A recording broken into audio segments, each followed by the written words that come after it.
Hello everyone. आज के video में हम लोग दो टॉपिक पर बात करेंगे। पहला कि कैसे मैंने लास्ट के 1 to 2 मंथ में अपना मार्क्स इंक्रीज किया 385 to 650 प्लस। और दूसरा कि आप लोगों को क्या करना चाहिए कि आपका मार्क्स अभी जितना भी आ रहा है उससे इंक्रीज़ हो जाए 650 प्लस। ठीक है, तो सबसे पहले हम बताते हैं कि मेरा मार्क्स कैसे इंक्रीज हुआ था और मैंने क्या किया था लास्ट के 1 to 2 मंथ में। तो मेरा एग्ज़ाम बहुत सामने था, तो मैं क्या करती थी, अल्टरनेट डे टेस्ट देती थी। इसका रीज़न ये था कि मेरे मार्क्स तो बहुत कम आते थे, स्कोर बहुत कम था, तो मेरे को उस टेस्ट का सॉल्यूशन देखने में बहुत ज़्यादा टाइम लगता था। ठीक है, इसलिए हम क्या करते थे, अल्टरनेट टेस्ट देते थे। और इसका क्या था कि फर्स्ट हाफ में जो डे 1 में, सपोज डे 1 है, डे 1 के फर्स्ट हाफ में मैं टेस्ट दे दी और सेकेंड हाफ में मेरा जो सब्जेक्ट था फिजिक्स, केमिस्ट्री, बायोलॉजी, उसका मैं रिवीजन करती थी। क्योंकि मेरा एग्ज़ाम बहुत सामने था तो मैं कुछ एक्स्ट्रा नहीं पढ़ी थी, जितना पढ़ी थी एक्चुअली मेरा सिलेबस पूरा कंप्लीट हो चुका था, तो जितना भी मैंने पढ़ा था उसका बस रिवीजन ही कर रही थी। बायोलॉजी लास्ट मंथ में मैंने कैसे पढ़ा था, जितना भी लास्ट मंथ में मैं सिर्फ एनसीईआरटी पढ़ती थी, एनसीईआरटी पढ़ती थी और उसको क्वेश्चन लगाती थी। मैं पीडब्ल्यू में थी तो पीडब्ल्यू का क्वेश्चन सॉल्व करती थी प्रैक्टिस के लिए। ठीक है, और केमिस्ट्री में इनऑर्गेनिक के लिए मैंने एनसीईआरटी पढ़ा था। इनऑर्गेनिक के लिए, ऑर्गेनिक के लिए भी मैंने एनसीईआरटी ही पढ़ा था।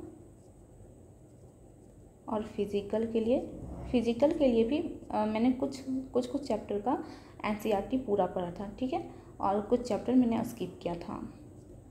और उसका क्वेश्चन प्रैक्टिस तो मस्त था। ठीक है, लास्ट टाइम पे उतना ज़्यादा टाइम भी नहीं मिलता है, तो सिर्फ एनसीईआरटी का रीडिंग करती थी और क्वेश्चन प्रैक्टिस तो मेरा टेस्ट से हो जाता था, तो लास्ट में मैंने क्वेश्चन प्रैक्टिस भी छोड़ दिया था। और फिज़िक्स का क्या था कि फ़िज़िक्स का सारा चैप्टर तो पढ़ना पॉसिबल नहीं था, और पॉसिबल भी था तो मेरे को सारा चैप्टर समझ में नहीं आते थे, तो सारा चैप्टर मैंने फ़िज़िक्स का रीडिंग नहीं किया था एनसीईआरटी से। मैंने लास्ट का मॉडर्न फिज़िक्स जो था उसका एनसीईआरटी पढ़ी थी, और फिर सेमीकंडक्टर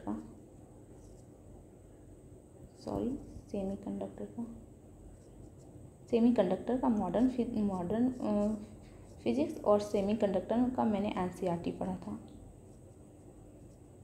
ठीक है, और एनसीईआरटी जो भी चैप्टर का एनसीईआरटी मैंने नहीं पढ़ा था फिज़िक्स में, उसका क्या करती थी, लास्ट में जो चैप्टर कंप्लीट होने के बाद जो समरी दिया रहता था उसको ज़रूर पढ़ लेती थी। उसमें भी कुछ बातें हैं लास्ट में जो कि पूरा चैप्टर का समरी होता था। ठीक है, तो समरी और पॉइंट टू पॉन्डर जो था उसको मैं पढ़ लेती थी। ठीक है, लास्ट में पॉइंट टू पॉन्डर। ठीक है, तो ये दोनों इतना करने के बाद तो और फिर क्वेश्चन का प्रैक्टिस कर लेती थी, ज़्यादा नहीं, 5 to 10 क्वेश्चन लगा लेती थी। ठीक है, क्योंकि लास्ट टाइम था और लास्ट टाइम में इतना ज़्यादा हमारे पास टाइम नहीं होता है कि हम सारा चैप्टर के बहुत सारे क्वेश्चंस लगाएं। तो और फिर ध्यान रखती थी कि मैं ज़्यादा टफ क्वेश्चन का सॉल्यूशन नहीं करती थी।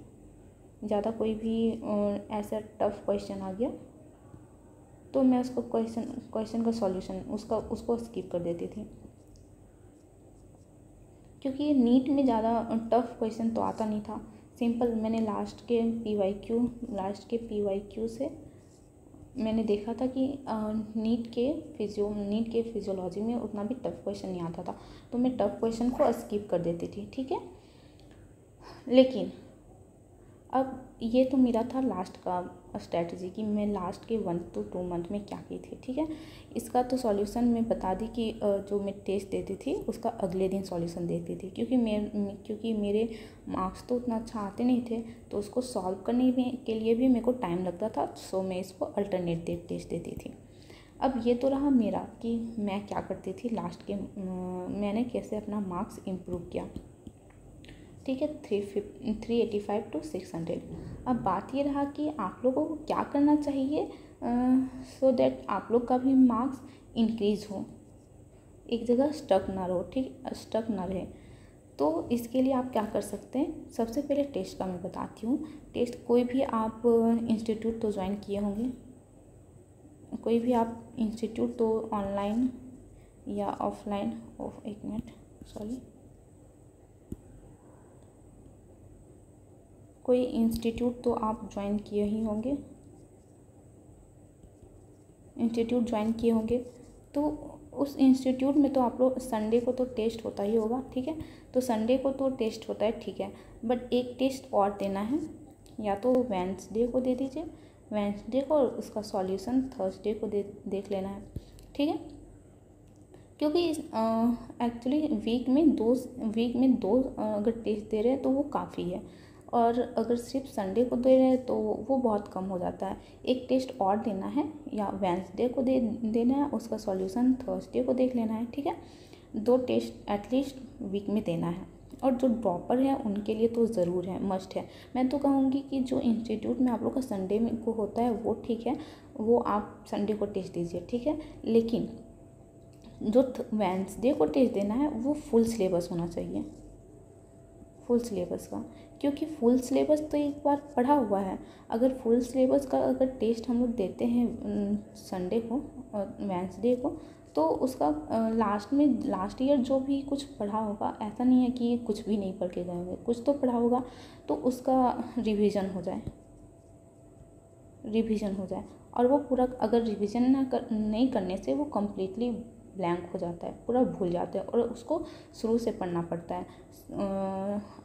तो इसके लिए हम लोग का एक तो रिवीजन भी हो जाएगा, ऊपर से टेस्ट भी हो जाएगा। तो ये बेटर रहेगा कि वेडनेसडे को फुल सिलेबस टेस्ट दे जो टॉपर हैं उनके लिए।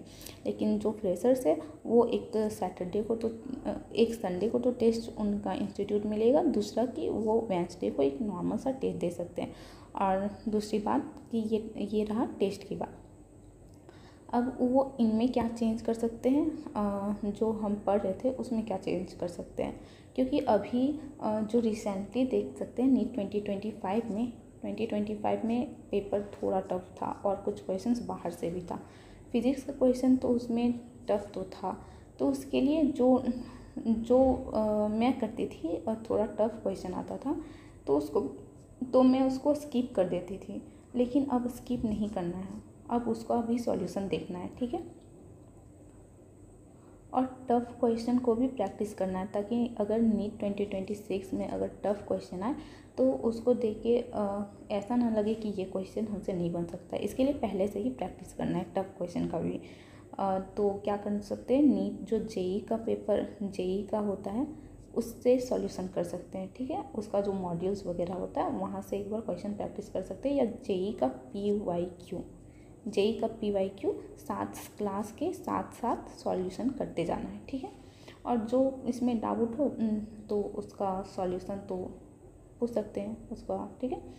अब रह गया बात केमिस्ट्री का मस्ट है एनसीईआरटी रीड करना, तीनों, इनऑर्गेनिक, ऑर्गेनिक और फिजिकल, तीनों का, ठीक है। और फिजिकल का तो क्वेश्चन प्रैक्टिस करना है फिजिक्स की तरह, ठीक है।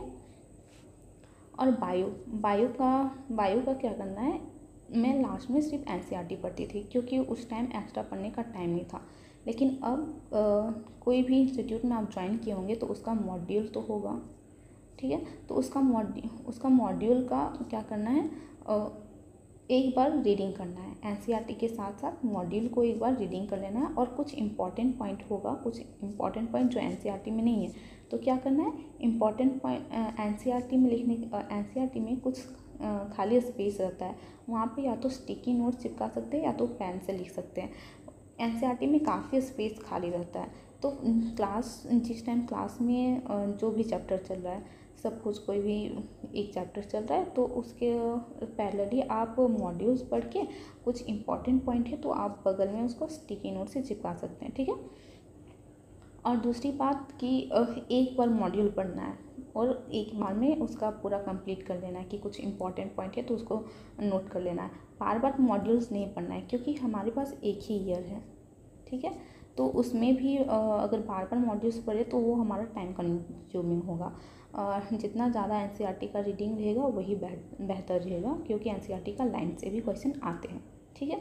तो एक बार ही रीडिंग करना है मॉड्यूल्स का, इंपॉर्टेंट पॉइंट नोट कर लेना है। बाकी जितना बार पढ़ना है एनसीईआरटी को पढ़ना है और जो नोट किया था बस उसको एक बार रिवीजन कर लेना है, बस हो गया, ठीक है। ये हो जाएगा बायोलॉजी का। अब बात ये रहा कि टेस्ट का इम्पोर्टेंस और क्या है कि जो भी क्वेश्चंस मिलेंगे, सपोज कुछ ऐसे क्वेश्चंस भी मिलेंगे जिसके बारे में कुछ भी नहीं पता होगा, या तो फिजिक्स का कुछ ऐसे फॉर्मूला भी मिल सकते हैं जो कि बिल्कुल पता नहीं होगा उसके बारे में, ठीक है। तो उसको अपने फार्मूला चार्ट में ऐड कर लेना है, और ध्यान रखना कि फार्मूला चार्ट हम लोग को चैप्टर के साथ, कोई भी चैप्टर जो करेंटली चल रहा होगा उसके साथ ही फार्मूला चार्ट बना लेना है। फार्मूला चार्ट बहुत ज़्यादा हेल्पफुल होता है जब हमारा एग्ज़ाम सामने होता है, ठीक है। तो उस टाइम हमारा इसका इम्पोर्टेंस पता चलता है, और या तो बहुत जल्दी रिवीजन करना होता है तब। फार्मूला चार्ट में सिर्फ फार्मूला ही नहीं होगा, कुछ इंपॉर्टेंट पॉइंट्स भी लिख सकते हैं आप नोट में करके, ठीक है। तो सपोज़ कुछ फार्मूला आपको टेस्ट में मिला जो कि बिल्कुल न्यू है, तो उसको ऐड कर लेना है फार्मूला चार्ट में, ठीक। और उसको हर सैटरडे को रिवीजन करना है, शुरू में तो कुछ 1 या 2 रहेंगे, और जैसे जैसे साल बीतता जाएगा तो फार्मूला चार्ट बढ़ता जाएगा आपके पास, जैसे जैसे चैप्टर्स कंप्लीट होते जाएंगे।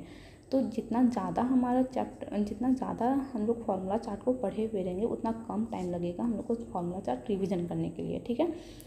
तो लास्ट टाइम तक हम लोग को सारा फार्मूला चार्ट एक बार में रिवीजन करने के लिए बहुत कम टाइम लगेगा, अगर वो पहले से पढ़ा हुआ होगा तो, ठीक है। सो हर सैटरडे को लास्ट में हम लोग को फार्मूला चार्ट भी रिवीजन करना है और फार्मूला चार्ट बनाते जाना है, ठीक है। और बायो में रह गया कुछ ऐसा पॉइंट आ गया जो कि एनसीईआरटी में नहीं है, तो आप एनसीईआरटी के बुक में, जैसे कि हम पहले बता चुके हैं उसमें, और देख भी सकते हैं कि बुक में काफ़ी स्पेस होता है, तो वहाँ पे नोट कर देना है बस। और इतना आप लोग को करने से मेरे को लगता है कि 650 प्लस आ सकते हैं। देखो 650 मार्क्स स्कोर करने के लिए कुछ नया नहीं करना पड़ता है, जो हमारे पास है जितने सारे बुक्स उसी का अच्छे से यूटिलाइजेशन करें तो हमारा मार्क्स अच्छे से इम्प्रूव हो सकता है, ठीक है। तो आज के लिए बस इतना ही, और अब हम नेक्स्ट वीडियो लेके आएंगे।